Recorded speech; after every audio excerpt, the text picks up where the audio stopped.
Seja muito bem-vindo à Igreja Batista Providência. Seu vídeo já vai começar, e não se esqueça de inscrever-se em nosso canal para não perder os próximos vídeos. Aleluia, graças a Deus, a graça e a paz, nosso Senhor e Salvador Jesus Cristo. Pode assentar. Agradecer aqui o pastor Alessandro, pastora Lília, pela oportunidade de estarmos aqui compartilhando um pouco daquilo que Deus tem feito conosco. Obrigado, Netinho. És uma bênção.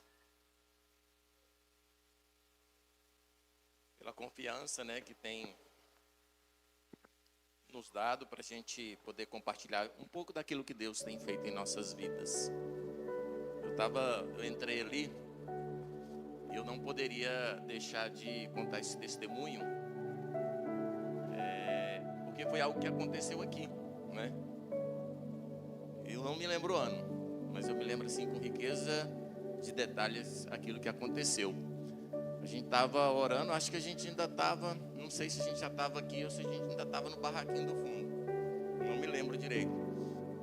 Mas eu me lembro que a Marisa aí, essa bendita, veio me entregar uma profecia do Senhor, né? Na época a gente estava com muitas dúvidas, né? Acerca de muitas coisas.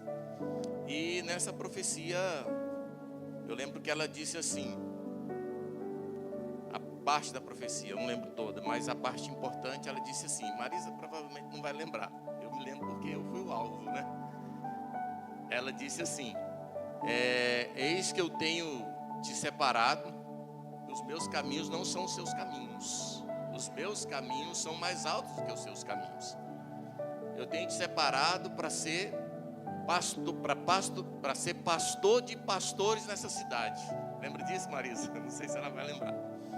E assim, eu sempre fui muito com o pé atrás com profecia. Quem me conhece, né, Rosine, sabe disso. Sempre fui muito com o pé atrás. Então, eu sempre esperei bastante confirmação de Deus naquilo que Ele tem para a minha vida.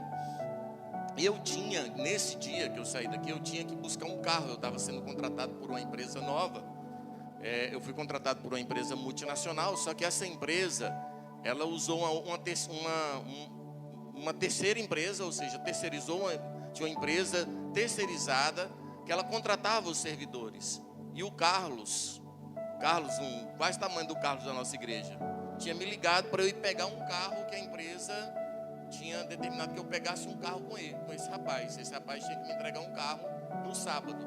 Só que no sábado eu não tive tempo, estava muito ocupado, e o Carlos me ligou no domingo, no sábado à noite, para me entregar esse carro. E no outro dia eu não sei o que eu estava fazendo, que eu não ia ter tempo. E aí eu disse para ele, vamos fazer assim, à noite eu estou na igreja e tudo. Ele falou, eu congrego na igreja também, eu congrego na igreja no setor de oficinas. Só que como o culto aqui começava mais cedo, terminava mais cedo, a igreja dele lá terminava um pouco mais tarde. E eu disse, então eu vou fazer o seguinte, assim que eu sair do culto, eu peço para alguém me deixar aí, eu pego o carro e a gente vai embora. Beleza, e ficou assim, ficou fechado assim. E quando eu estava aqui na igreja, foi quando a Marisa entregou essa profecia. Só para vocês entenderem, estou sendo bem resumido.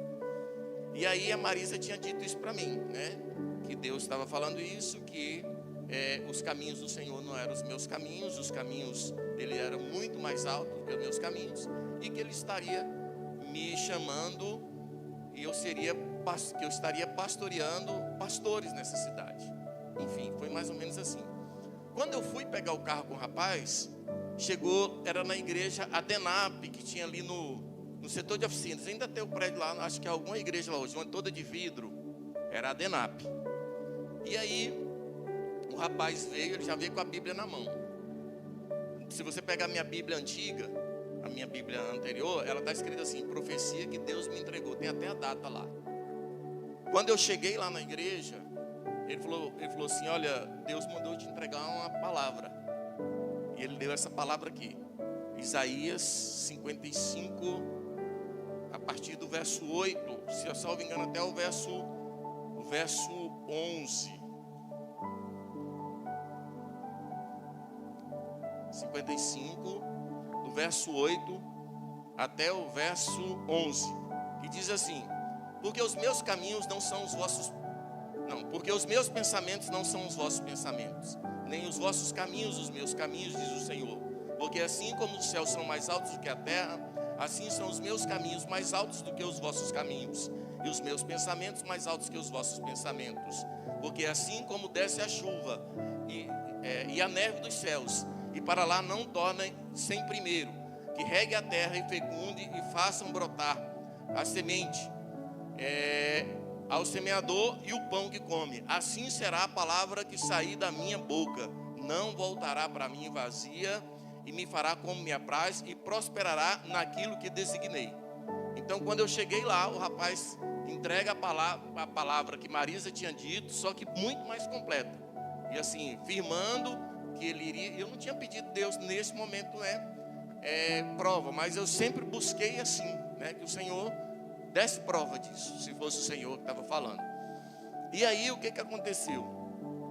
Esse menino saiu e foi buscar a chave do carro.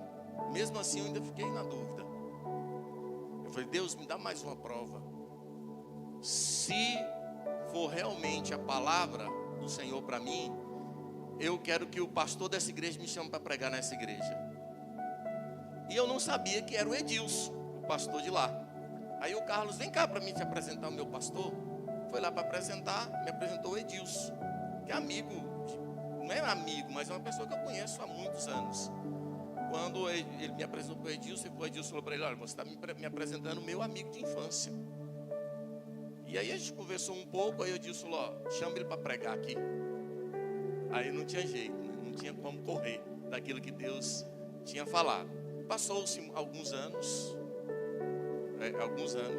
a gente já estava na congregação do Setor Sul, e aqueles momentos assim, meio nostálgico que a gente passa, Alessandro e Lília sabem bem disso, como é que é, né? Parece que a coisa não flui, Rosíris também, parece que a coisa não anda, e a gente fica muito entristecido. E eu fui deixar a Narinha no hospital. A Narinha trabalha no hospital, fui deixar ela no hospital. Provavelmente a gente já estava morando na vila, eu não lembro exatamente a data, mas eu sei porque a gente ia a pé. Deixei a Narinha no hospital, ali na entrada das ambulâncias, que é o lugar que normalmente deixava, e saí. E ali no hospital, não sei se vocês lembram, havia uma doida lá que ficava dormindo ali, sempre naquele, porque de frente ao lugar da ambulância antigamente uma entradinha ali, ficava tipo uma areazinha ali. Ela ficava sempre dormindo ali, nunca mais via essa doida não. Ela era louca mesmo, ela há muito tempo, moradora de rua, ficava ali. E aí eu vinha questionando aquilo que a gente estava vivenciando, aquilo que a gente estava vivendo. Eu nunca fui muito de ficar abrindo para ninguém aquilo que estava vivendo, eu sempre fui de ficar com os meus problemas no meu travesseiro e clamando ao Senhor a direção daquilo que a gente estava fazendo. Eu sempre temi muito de fazer aquilo que não fosse propósito e vontade de Deus. E aí neste dia eu estava questionando o Senhor se era mesmo a vontade de Deus que a gente estivesse ali à frente daquela congregação, E aí eu ia passando e questionando o Senhor. Levei um susto que a mulher doida lá, aquela senhora que ficava lá no hospital, ela levantou debaixo da coberta, apontou o dedo na minha direção e disse, olha, eu disse para você que os meus caminhos não são os seus caminhos. O meu tempo não é o seu tempo. Basta você ouvir e obedecer. Deitou, pulou a cabeça de novo e deitou lá no chão. E aí naquele dia eu falei, Senhor, nunca mais eu vou questionar o Senhor. Nunca mais. Ainda pode acontecer o que for. O barco pode estar indo a pico, pode ser afundado. Mas eu vou sempre crer naquilo que o Senhor me disse. Então, vi Marisa que hoje estava lembrando dessa história que aconteceu comigo lá atrás. E como Deus foi fiel conosco, sabe? Como Deus tem nos agraciado, como Deus tem falado conosco de forma diferenciada e especial. Eu sou muito apaixonado por aquilo que Deus me chamou para eu fazer. Eu tenho muita convicção do que Deus me chamou para eu fazer. E eu tenho tentado de todas as formas fazer o melhor, apresentar o melhor para o Senhor. E nessa noite eu queria compartilhar uma palavra com os irmãos. Eu fui o mais rápido possível nesse testemunho, não poderia deixar de contar, porque eu nunca tinha contado. Eu contei para o Carlos uma vez, nós falamos por telefone, Carlos. Faltou uma parte. essa parte, eu só lembrei porque eu contei para o Carlos essa parte. Passou-se alguns anos, eu estava ali no Copeve, onde eu estava presidindo o Copeve da cidade. Eu estava ministrando um dia lá ali próximo do Funções Múltiplas, né? Havia mais ou menos ali umas 12 mil pessoas naquele dia. E eu peguei na época, eu quebrei o protocolo, tirei os pastores que ficavam todos sentados em cima do púlpito, botei todo mundo para baixo. E alguns pastores ficaram meio chateados comigo. E aí eu estava ali ministrando, já quase no final, quando Deus me trouxe na memória. Eu não falei para você que eu te colocaria como pastor de pastores? Então, isso aconteceu para testificar, simplesmente para testificar que eu tenho um chamado para a sua vida. Então, Marisa, cumpriu aquilo que você falou, cumpriu assim, rigorosamente. Não sei se a Marisa já sabia, porque uma vez eu tinha contado isso para o Carlos por telefone numa das nossas conversas. Então, assim, cumpriu rigorosamente. Então, eu sou muito convicto daquilo que Deus me chamou para fazer. Eu não tenho dúvida do que Deus me chamou para fazer. E é com muita alegria que eu compartilho a palavra do Senhor, porque não sou merecedor disso. Eu queria que você abrisse a sua Bíblia aí, em Romanos capítulo 8.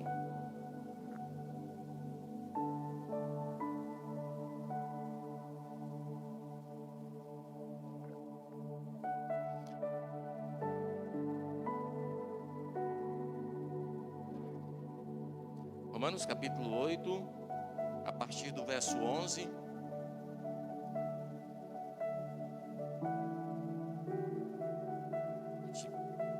Conversar um pouco com os irmãos acerca desse texto.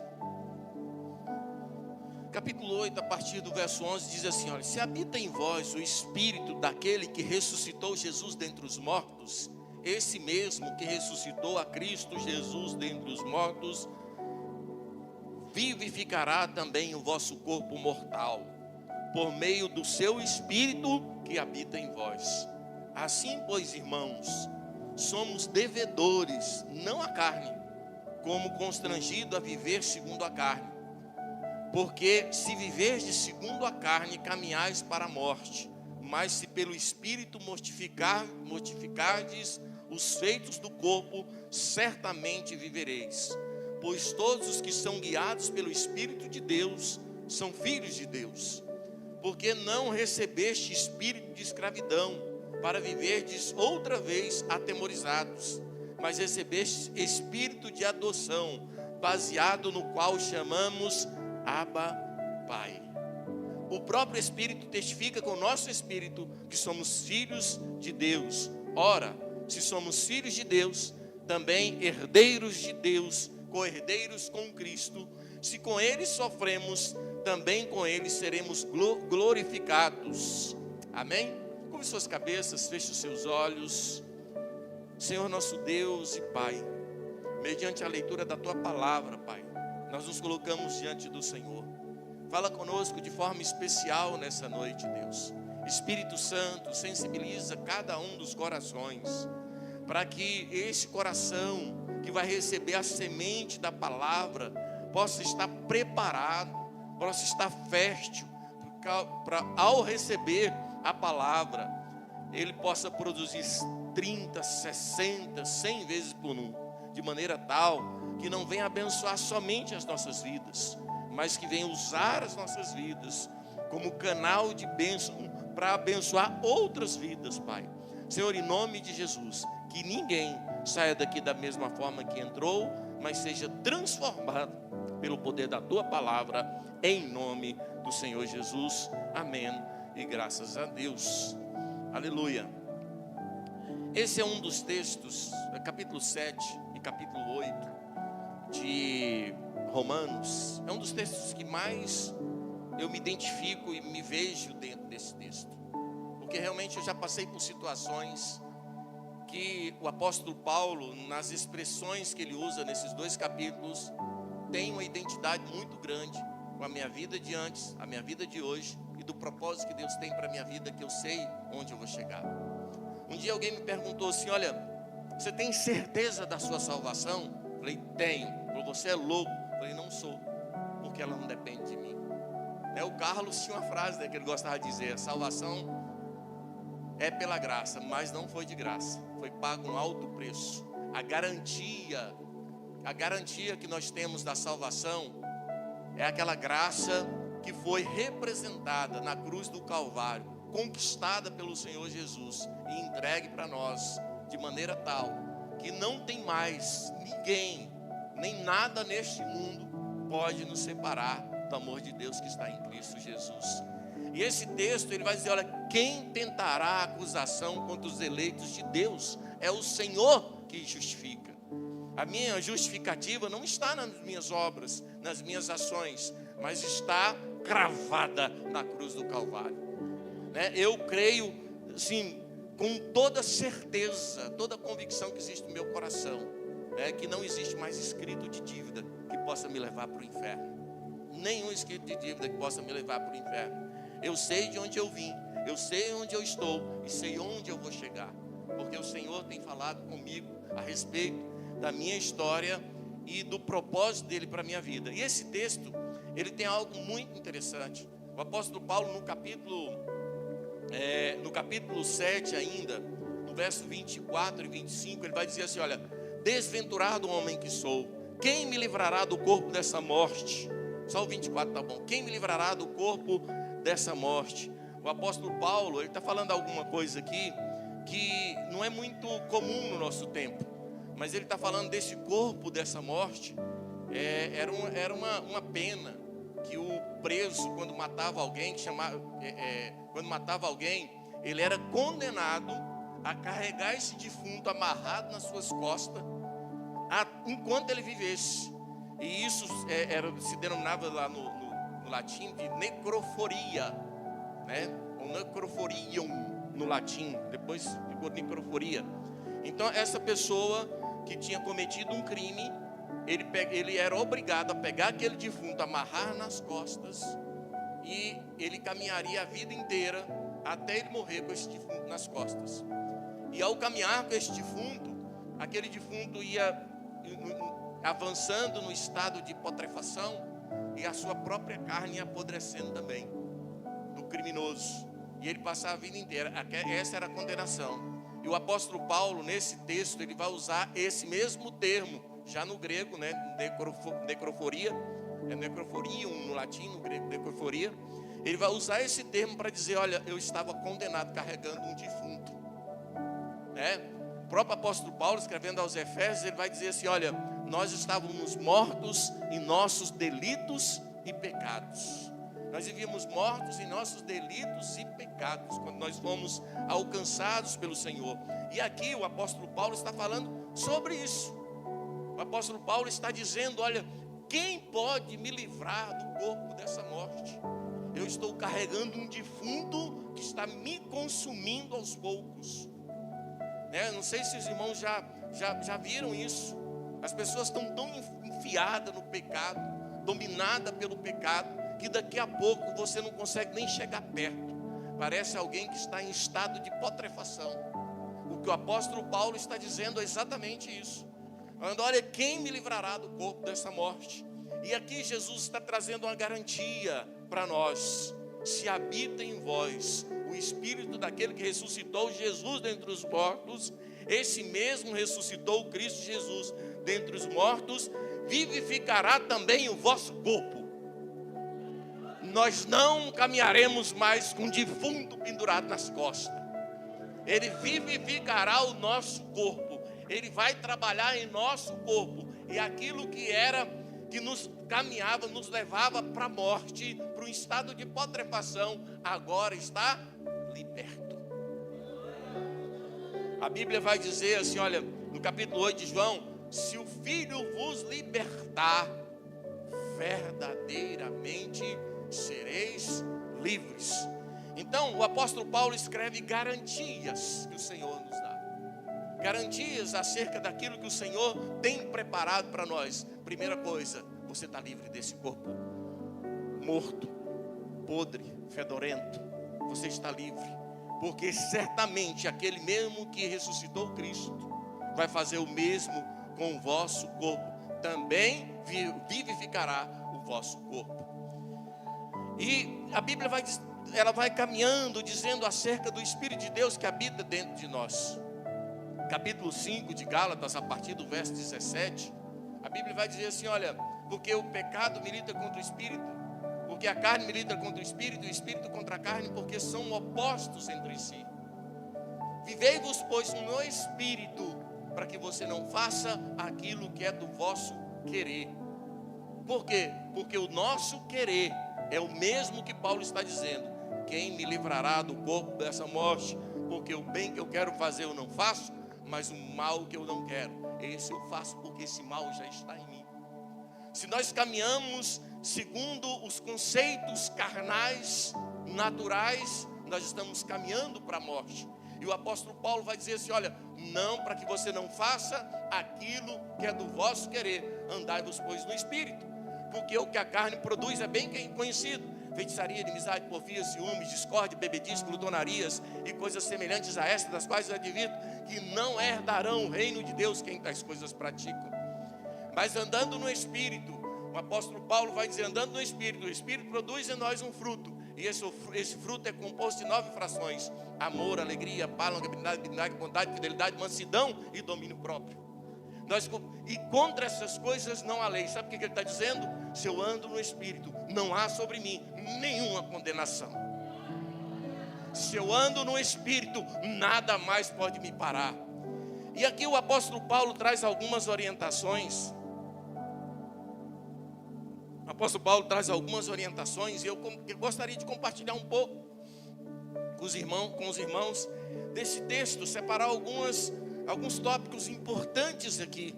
Se nós andamos no Espírito, nós temos que estar atento. A nossa natureza, ela sempre vai ser a nossa natureza. Ela não vai mudar a nossa natureza. Por isso nós precisamos andar no Espírito. A Bíblia diz em 1 Coríntios capítulo 15, que enquanto imortal não for revestido da imortalidade, nós ainda teremos um corpo terreno. E o apóstolo Paulo está dizendo, olha, cuidado com isso. Cuidado com isso. O seu corpo é terreno. Por isso você precisa andar no Espírito. E esse texto ele é fenomenal, porque ele vai dizer assim, olha, o próprio Espírito testifica com o nosso Espírito que somos filhos de Deus. O próprio texto vai dizer, pois todos quão são guiados pelo Espírito de Deus são filhos de Deus. A Bíblia vai dizer no Evangelho de Jesus Cristo, segundo escreveu João, no capítulo 1, verso 12, vai dizer assim, ele veio para os seus, mas os seus não receberam. Mas todo quanto recebeu, deu-lhes o poder de serem feitos filhos de Deus. E aqui o apóstolo Paulo está trazendo alguns esclarecimentos e regras acerca de como deve proceder o filho de Deus. No verso 12 ele traz uma orientação interessante. Assim, pois somos devedores. Ou seja, nós temos um padrão de vida. Nós temos um padrão. Nós somos diferentes. Nós temos um padrão. A Bíblia vai dizer em Efésios capítulo 2, verso 8, vai dizer assim, olha, porque pela graça sois salvos mediante a fé, isso não vem de vós, é dom de Deus, não de obras para que ninguém se glorie disso. Perfeito. Pois somos feitura deles, criada em Cristo Jesus. Para quê? Para as boas obras, as quais de antemão Deus preparou para que andássemos nela. A salvação é pela graça. Não existe obra humana que me garanta a salvação, nenhuma. Foi pela graça que nós somos alcançados. Pela misericórdia e bondade de Deus nós somos alcançados. Porém, existem as obras que Ele preparou de antemão para que andássemos nelas. Então aqui o apóstolo Paulo está dizendo, olha, então você precisa andar nessas obras. Filipenses capítulo 2, verso 12, diz assim, olha, assim pois, amados meus, como sempre obedecestes, não só na minha presença, porém muito mais agora na minha ausência, desenvolvei na vossa vocação com temor e tremor, porque Deus é quem efetua em vós tanto querer como realizar, segundo a sua boa vontade. Fazei tudo sem murmuração nem contendas, para que vos torneis irrepreensíveis, sinceros, filhos de Deus, inculpáveis no meio de uma geração perversa e corrupta, na qual resplandeceis como luzeiros deste mundo. Nós temos que ser diferentes. Nós precisamos chegar e as pessoas entenderem que ali chegou a luz do Senhor. Onde eu estou, as pessoas precisam entender que eu represento aquele que eu sirvo. Eu me lembro um dia, a Maria lá do Araponga, congregava com a gente, teve um problema na casa vizinha da casa dela. E ela me ligou: pastor, tem como o senhor dar uma passadinha aqui na minha casa? Tem uma menina aqui na vizinha, endemoniada. Coitada da menina, está endemoniada desde meio-dia, já é 4 da tarde. E até agora o demônio está montado nela. E eu peguei e falei: eu vou sim. Quando eu cheguei na casa, a Maria morava do lado, o demônio estava lá, essa menina se batendo na cama e várias pessoas segurando a menina. E eu percebi que o pessoal que estava lá eram pessoas de uma determinada denominação mais comum do mundo, né? E aí eu cheguei e eles estavam colocando algumas medalhinhas em cima da menina, um monte de coisa em cima da menina. Quando eu cheguei, eu perguntei para Maria: Maria, você já avisou para o pessoal que eu viria para orar por ela? E ela pegou e falou assim: avisei sim. Ela falou que podia vir. Quando eu cheguei dentro do quarto, essa menina estava rolando e várias pessoas segurando, elas se debatendo, eles colocando um monte de medalhinha em cima dela. Quando eu entrei, o demônio foi embora. Não falei nada, só entrei com a Bíblia na mão. Não falei nada, o demônio foi embora. E aí, aquela senhora, eu dei alguns conselhos, li a palavra, orei junto com ela, mas o demônio já tinha batido em retirada. Eu falei: olha, as medalhinhas, esse negócio não adianta nada, isso é tudo perda de tempo. E outra coisa, o demônio vai voltar, viu? Ele saiu, mas ele vai voltar. E pior, ele volta com 7, porque é assim que as escrituras dizem.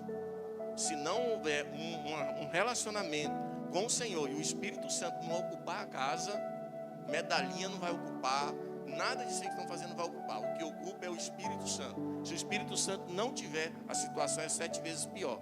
Então, é mudança de estilo de vida. No capítulo 4 de João, Jesus teve uma conversa com uma mulher samaritana. E essa mulher, ela teve uma dúvida: Jesus, onde é que deve ser adorado? Onde é que deve ser o local de adoração? Nós, samaritanos, adoramos no Monte Gerizim. Vocês adoram em Jerusalém. Afinal de contas, onde que é? Jesus disse assim: olha, não é lugar mais. Deus é Espírito e busca os verdadeiros adoradores, aquele que adora em Espírito e em verdade. Deus está à procura de verdadeiros adoradores, porque não é mais um momento ou um local, mas é um estilo de vida, é um estilo de adoração. No capítulo 5, no capítulo 8 do Evangelho de João também, no capítulo 8 a gente vai ver uma história muito interessante. Ali a partir do verso 6, a partir do primeiro versículo até, Jesus foi ali, separou um tempo para ir ali no pátio do templo, ali por fora do templo, para ensinar algumas coisas. E aqueles homens chegam com uma mulher que era adúltera. A lei dizia que tinha que, se pegasse alguém em adultério, tinha que matar a pedrada. Mas o casal que era pego em adultério, o homem e a mulher, era para ser levado para a presença de Jesus. E aquela mulher estava sendo levada na presença de Jesus para ser morta a pedradas. E aqueles homens colocam para Jesus: olha, na lei diz que ela tem que fazer assim. E aí, o que você aconselha a gente fazer? Jesus abaixa e começa a escrever. Sabe o que Jesus escreveu no chão? Quem sabe? Está registrado lá em Jeremias capítulo 17, verso 13. Jesus escreveu o nome de cada um daqueles homens e o pecado que o afastou da água da vida. Jesus escreveu o nome deles e aquilo que o afastou do dono da vida. No mesmo capítulo, um pouquinho antes, no capítulo 7, Jesus vai dizer assim: olha, eu sou. Quem crê em mim, como diz as escrituras, do seu interior fluirão rios de águas vivas. No capítulo 7. No capítulo 4, ele vai dizer para aquela mulher lá, de novo, vai dizer: olha, aquele que beber da água que eu lhe der, do seu interior fluirão rios que vão jorrar até a vida eterna. Esses homens estavam fazendo a mesma coisa, e havia uma profecia em Jeremias 17:13, que o nome daqueles que se afastassem da água da vida seriam condenados, e os seus nomes seriam escritos na areia. E Jesus escreveu o nome na areia, e o que estava apartando eles do Senhor? Aqui o apóstolo Paulo está trazendo algo muito interessante, porque o apóstolo Paulo está dizendo, primeiro ponto, se você realmente tem o Espírito de Cristo, você é de Cristo. Mas você precisa ter uma postura de quem tem o Espírito de Cristo. Então o primeiro ponto, e nós falamos aqui, é que somos devedores. Está registrado aí no verso 12. Volta lá. Apóstolo Paulo, no verso 12.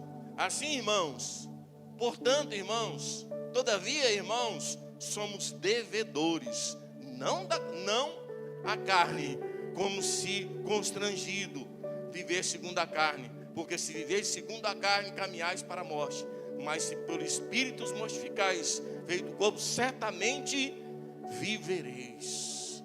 Então o apóstolo Paulo está dizendo, olha, tem responsabilidade, vocês são diferentes, vocês precisam ter postura diferente. Onde eu chegar eu preciso ser diferente. As pessoas precisam conhecer Jesus através da minha vida. Eu me lembro de uma época que eu tive uma discordância teológica com um rapaz.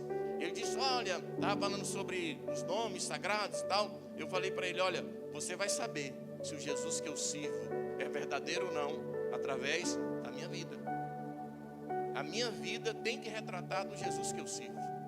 E um dia eu não estava lá e ele falou a respeito disso para outras pessoas.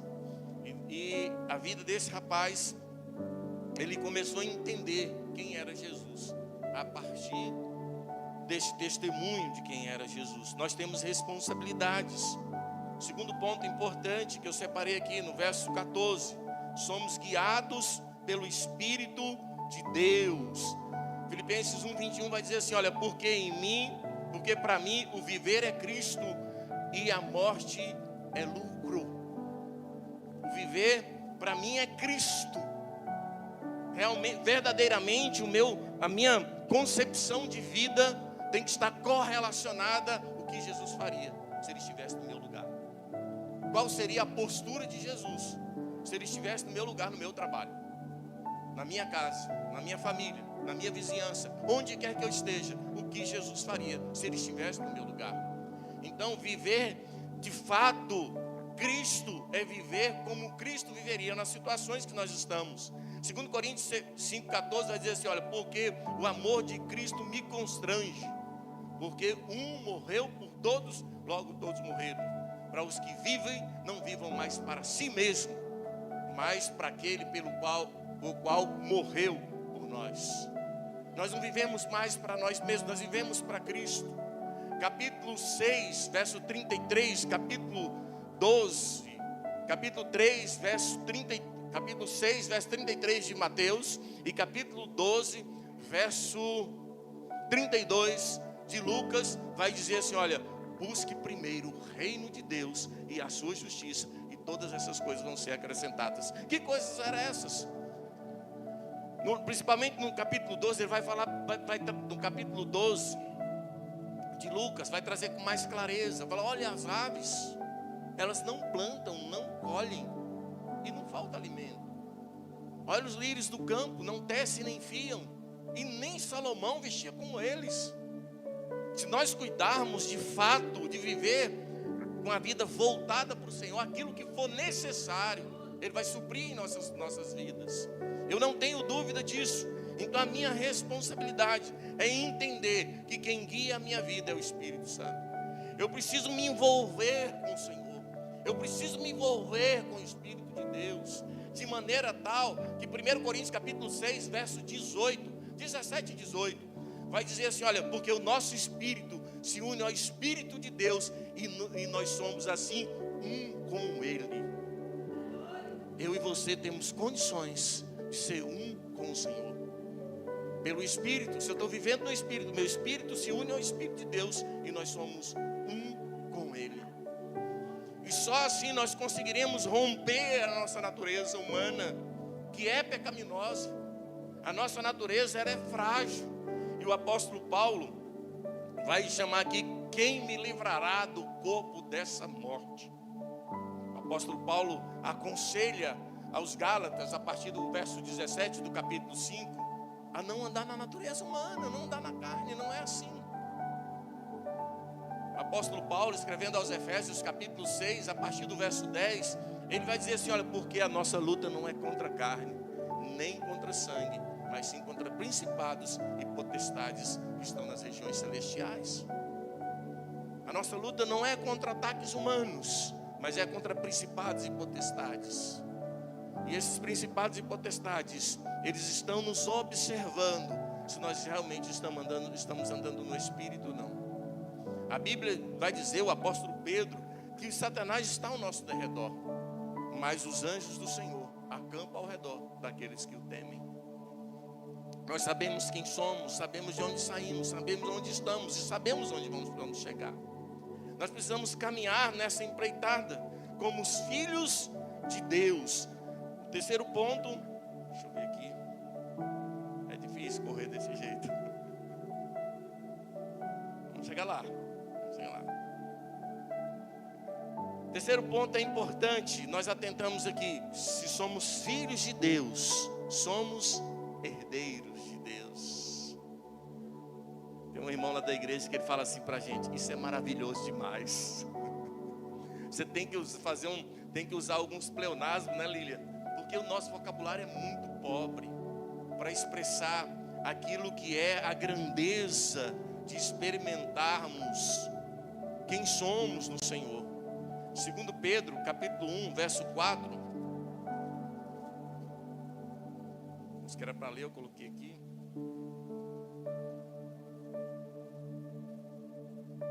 Eu sou bem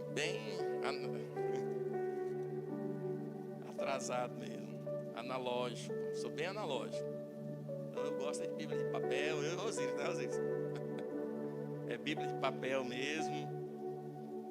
Eu nem consigo memorizar quando eu leio em tela de computador ou em celular. 2 Pedro 1,4 diz assim: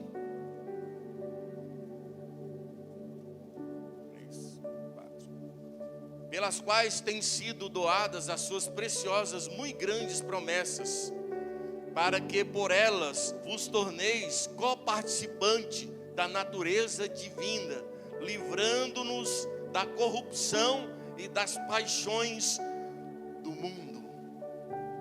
Nós somos herdeiros dessas promessas. Gradativamente nós vamos deixando de ser nós mesmos. Lembra de João Batista? João Batista, tem um problema aí. Aquele Jesus que você batizou, ele está fazendo mais discípulos, está batizando mais do que você. E João Batista falou assim: olha, que bom, convém que ele cresça e que eu diminua. Não dá para falar do testemunho de João Batista, é extraordinário, a ponto de Jesus falar: olha, nascido de mulher, ninguém é maior do que João Batista. Ninguém é maior que João Batista. Um homem que abdicou de sua vida, cheio do Espírito Santo, ainda no ventre, a ponto de ele se preparar a vida inteira para olhar para Jesus e dizer: eis aí o Cordeiro de Deus que tira o pecado do mundo. Estava ali completada a sua missão. João Batista tinha uma preocupação muito grande: eu preciso completar a minha missão. O apóstolo Paulo, nos Filipenses capítulo 3, verso 14, ele vai dizer assim: olha, esquecendo-me das coisas para trás fico, avanço para as que estão diante de mim, prossigo para o alvo, para a soberana vocação em Cristo Jesus. O mais importante em nossas vidas é a nossa vocação. Eu me lembro muitos anos atrás, um rapaz chegou para mim e falou assim: olha, rapaz, você precisa fazer agronomia que você vai ganhar muito dinheiro. Eu falei: eu não quero fazer agronomia, eu estou fazendo teologia, porque eu tenho muito mais para ganhar. Eu tenho uma grande obra para fazer. E assim, Deus tem cuidado de mim. Deus tem cuidado de todas as áreas da minha vida. Deus tem me honrado de uma maneira tão sobrenatural, que às vezes eu fico parado pensando: Deus, por que tanta coisa boa? Porque o Senhor me honra tanto. Eu não faço por merecer. nada que eu faço. Eu ando tão constrangido com Deus, que eu não tenho coragem mais de pedir nada.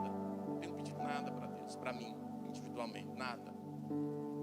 Eu ando constrangido com Deus, porque só eu sei de onde o Senhor me tirou. Só eu sei de onde o Senhor me tirou. Só eu sei onde o Senhor tem me colocado. E só eu sei das promessas de Deus na minha vida. Só eu sei. Então ninguém é mais grato do que eu quando se trata ao meu respeito. Nem minha mãe. Nem minha mãe. Eu sei que o amor de uma mãe é muito grande. Mas a Bíblia diz que ainda que a mãe que amamenta esquece o seu filho, eu jamais me esquecerei de vocês. Então o Senhor tem cuidado de mim, tem muitos anos, que o Senhor já me mostrou assim várias oportunidades, livramentos que o Senhor me deu, e oportunidades que o Senhor tem me dado. E entendendo eu que buscando o reino de Deus, eu estou caminhando para as coisas celestiais. E eu quero dizer para você, quanto mais você se aproxima do céu, você distancia da terra. Quanto mais nós nos aproximamos do céu, nós nos...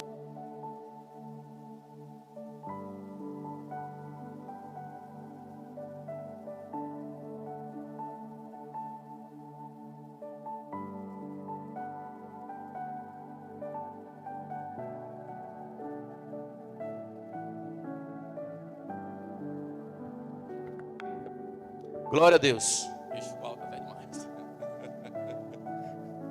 É bom que tinha alguém dormindo, né? Acorda, irmã, para cuspir, né, Zane?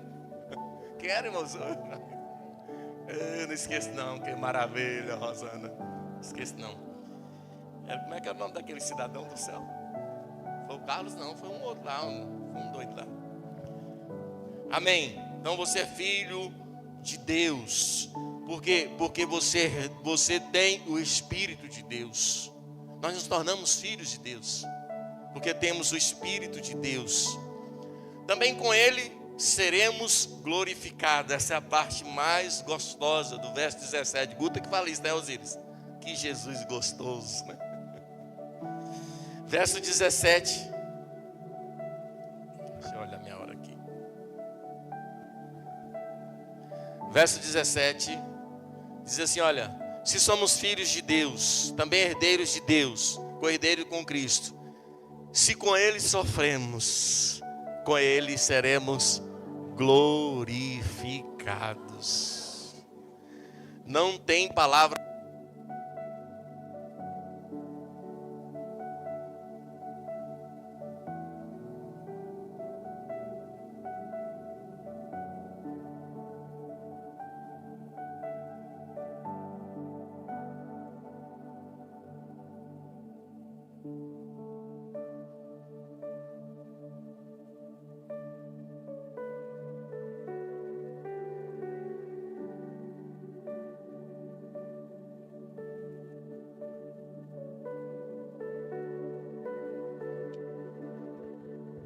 Glória a Deus. Agora se fizer de novo eu não vou acreditar não.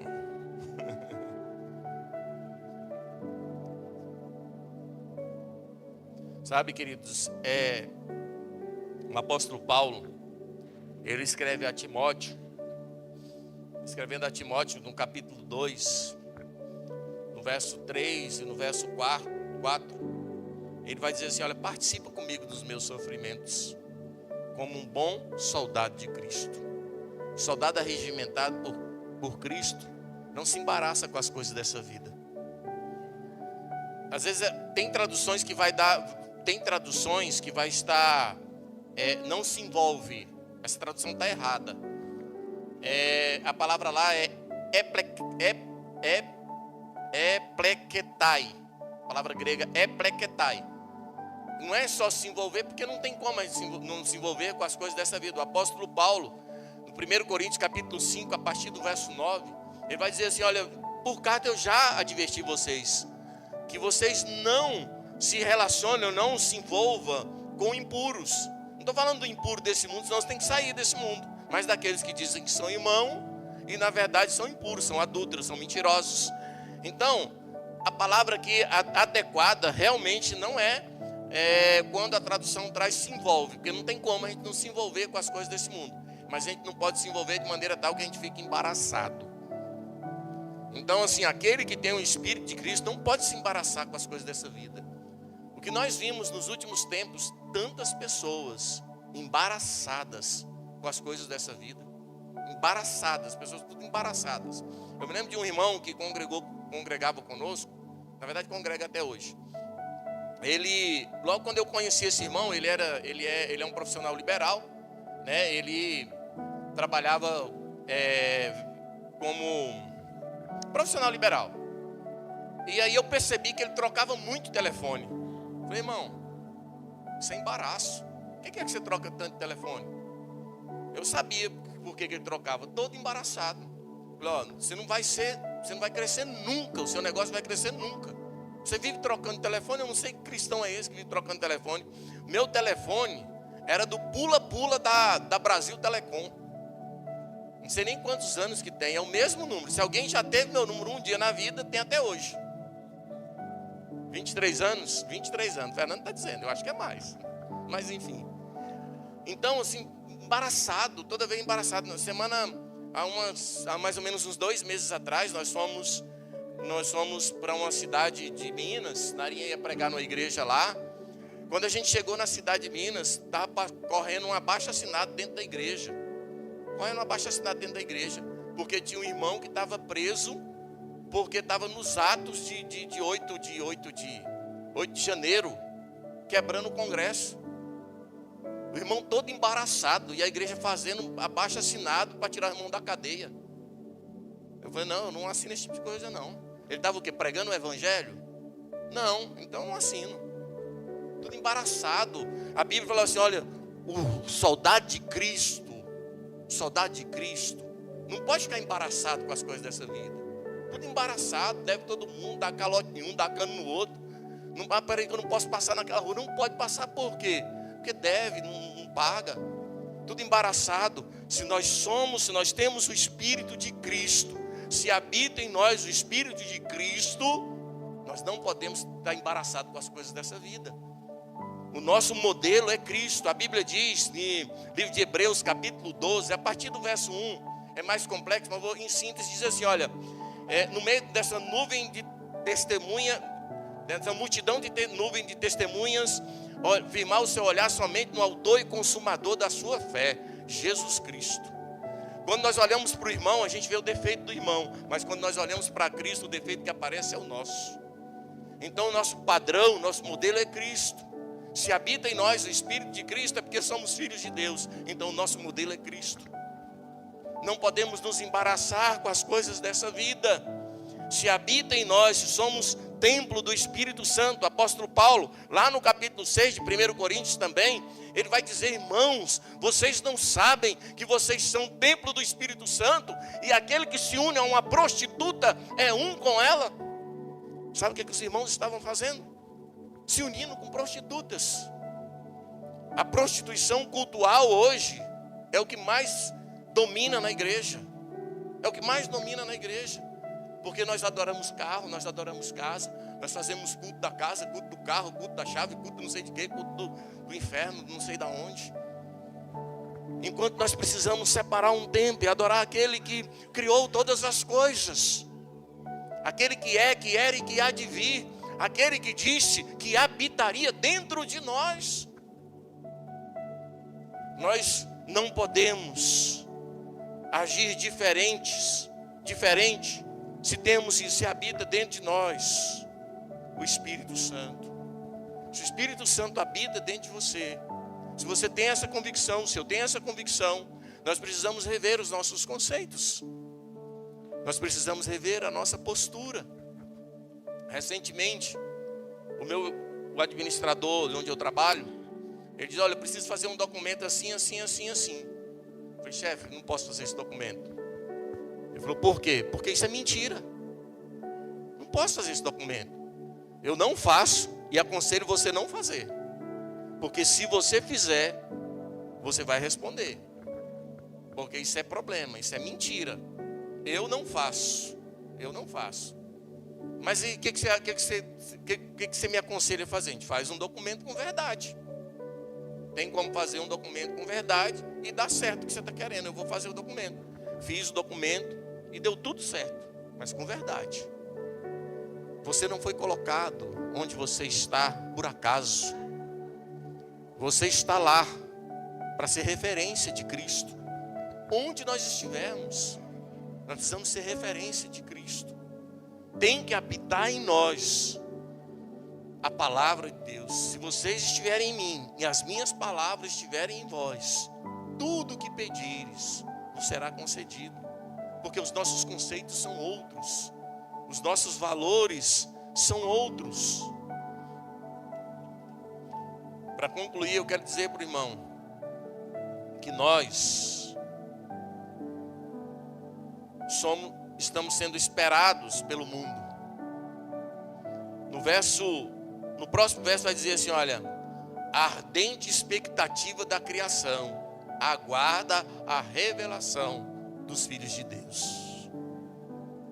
Até a criação anseia pela manifestação sua, pela minha manifestação dos verdadeiros filhos de Deus.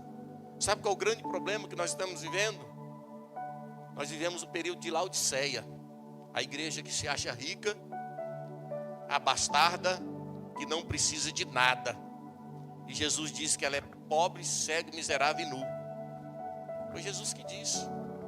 Nós estamos vivendo esse período, mas em todos os períodos da história sempre haviam remanescentes, pessoas apaixonadas pelo céu, pessoas que amavam, que estavam o tempo todo pensando no céu, pensando nas coisas do alto, né? A Bíblia vai dizer assim, olha, pensai e buscai as coisas do alto. Enquanto eu penso, o pastor Elias pregou recentemente na nossa igreja sobre isso. Enquanto eu penso, eu busco. Enquanto eu busco, eu penso. Enquanto eu penso, eu busco. Enquanto eu busco, eu penso. Queridos, não tem como, né? A gente pode até um dia dar um estudo sobre isso. Nós somos a última geração. Nós somos a última geração. Nós somos a geração depois da figueira brotar. Nós somos a última geração. Não dá mais para ficar pegando por coisinhas, olhando para baixo. O texto aqui, ele está dizendo, olha, assim pois irmãos, somos devedores, não da carne, das coisas da carne, mas constrangidos em viver segundo a carne. Continuais para a morte, mas se pelo Espírito mortificardes os feitos do corpo, certamente vivereis. Vai passar muito rápido. Esses dias eu estava no meu trabalho, e eu falei, eu estou doido para aposentar. Chegar o nível aí de Rosíris, Helene, Neide. Faltam 2 anos para aposentar. E aí o rapaz falou para mim, rapaz, se eu fosse você eu não aposentava. Já tem uns 3 que veio falar para mim. Só que cada um vem com uma proposta mais indecorosa. Ele disse, já parou para pensar quanto que você vai perder de salário? Eu falei, não, nem pensei e nem vou pensar, porque eu já decidi. Aí ele falou, mas eu vou te falar, você vai aposentar, você vai ter seu salário separado. Aí você passa, porque como eu sou cargo comissionado, eu recebo meu salário da Secretaria de Educação e só o comissionado. Então, quando eu aposento, eu passo a receber o salário, o vencimento e o comissionado. Eu vou deixar de receber o comissionado e ficar só com o meu salário. Aí ele disse, olha, você vai, hoje, o líquido seu seria R$8.000. Eu falei, deixa eu falar uma coisa para você, você não entende. Você não entende do que eu tenho sede. Você sabe quantos anos que eu tenho? 55. Vou aposentar com 57. A Bíblia diz que se com muito vigor e saúde, o homem vai chegar até os 70, se com muito vigor e saúde até os 80, que passar disso é enfado e canseira. Com 57 para 80, eu fico faltando 23. Só 23 anos. Você acha que eu vou vender esses 23 anos? Que é a oportunidade que eu tenho de servir integralmente o Senhor. Louvar, engrandecer o Senhor, não parar, não ter horário mais, começar de manhã, chegar de noite trabalhando, servindo na obra do Senhor por R$8.000? Nunca. Já os 80 vai chegar e aí eu não vou ter mais disposição, vigor, saúde, não vou ter nada disso mais. Mas por enquanto eu ainda consigo fazer muita coisa. Se pudesse aposentar agora, pode tirar esse dinheiro agora, porque eu quero servir ao Senhor. Já passei muitos anos longe do Senhor, muitos anos. Quando eu terminar a minha carreira profissional, eu vou ter 23 anos só 23 anos para servir ao Senhor integralmente. Eu estou ansioso para que isso chegue logo. Em tese. Não, porque a Bíblia diz, né, a gente tem que acreditar, né? 70 com muito vigor e saúde até os 80. Mas Jesus o Senhor acrescentou para Ezequias 15, né? Se com muito vigor e saúde eu chego aos 80, ele acrescenta mais 15, né? Aí já vai para 95. Mas sinceramente, eu acredito que nós somos a última geração nessa terra. Logo, a igreja não vai estar mais aqui. Logo. E nós temos tido a oportunidade de sermos diferenciados. Então, só para reforçar, eu quero dizer para você, meu irmão e minha irmã, você é um devedor por tudo aquilo que você recebeu. Nós somos devedores do Senhor. Somos guiados pelo Espírito de Deus. Se somos guiados pelo Espírito de Deus, precisamos cumprir realmente a vontade de Deus, produzindo amor, alegria, paz, longanimidade, benignidade, bondade, fidelidade, mansidão e domínio próprio. Se somos filhos de Deus, somos herdeiros de Deus. Nós temos uma garantia. Tudo aquilo que precisava ser vencido, já foi vencido. Nada mais pode nos parar. Também, que com Ele, se servimos com Ele também seremos, se sofremos com Ele também seremos glorificados, né? E por fim, visto que andamos por fé e não andamos pelo que vemos, mas pelo que cremos, porque o que vê é temporal, mas aquilo que não se vê é eterno. A toda a sociedade, toda a criação está aguardando a sua manifestação. Toda a criação está aguardando ansiosamente, ardentemente. A ardente expectativa da criação aguarda a revelação dos filhos de Deus. Amém? Vamos nos colocar de pé. Semanarinha aqui para fazer essa oração. Quero que você feche seus olhos. Nós vamos orar por você para encerrar esse momento especial. Quero agradecer mais uma vez. Muito obrigado, pastor Alessandro, pastora Lília, que nos concedeu a oportunidade e nos deu essa confiança de a gente estar aqui compartilhando um pouco daquilo que Deus tem feito. Eu quero dizer para você, irmão, vale a pena crer no Senhor, vale a pena servir ao Senhor, vale a pena ser diferente, vale a pena no meio dessa nessa geração perversa e corrupta, nós nos apresentarmos como luzeiros. Vale a pena. O nosso destino é o céu. Jesus disse em João capítulo 14: irei e vos prepararei um lugar, para que onde eu estiver, vocês estejam também. Jesus está lá ornamentando o lugar para nós. Se nós não formos antes de Jesus voltar, glória a Deus, né? Talvez muitos dos que estão aqui não vão estar no dia que Jesus voltar, encontrar com a igreja, mas terão alguns privilégios que aqueles que estiverem também não terão. Mas uma coisa é certa: todos nós, se permanecermos firmes até o fim, nós estaremos ao lado do nosso Senhor para todo sempre.